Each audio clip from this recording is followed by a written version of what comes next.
Cela fait 2 semaines que le petit Émile s'est volatilisé au Vernet. Les journalistes de Paris Match se sont notamment interrogés sur les premières heures de recherche acharnées dans le village et ses alentours. Dans une longue enquête réalisée par les journalistes de Paris Match, on découvre pourquoi la mort du petit Émile a été écartée après seulement 2 jours de recherche sous la chaleur intense de ce mois de juillet. Pendant les 48 premières heures qui suivent la disparition, des battues sont organisées avec plus de 800 volontaires qui se relayent aux côtés des pompiers, des gendarmes et de la sécurité civile. 2 hélicoptères, dont l'un équipé d'une caméra thermique, ainsi que des drones, survolent la zone. Tout est scruté, y compris les bottes de paille qui sont fouillées au détecteur de métaux. Et pour cause, Émile portait des boutons en fer. 10 chiens de Saint-Hubert ont aussi reniflé chaque pierre, précisent les journalistes.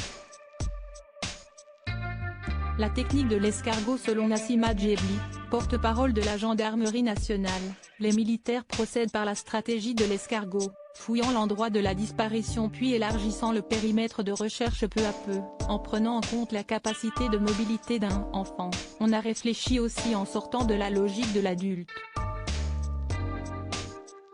Un enfant de 2 ans peut trouver une solution, mais ce ne sera pas notre raisonnement à nous.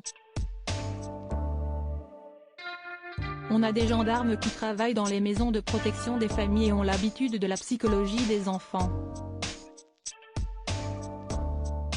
Tout a été fouillé au peigne fin, indique Paris Match. Malheureusement, toujours aucune trace du petit Émile qui a disparu le 8 juillet 2023 au Vernet. Un petit garçon avec un caractère particulier et très débrouillard.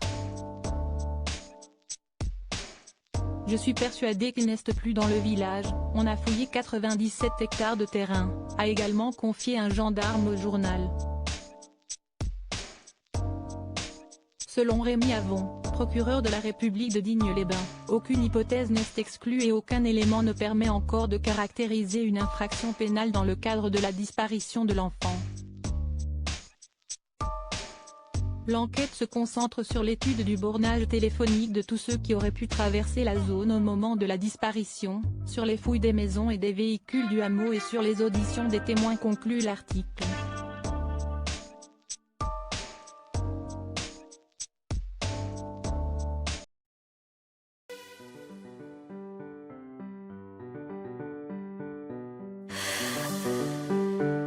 나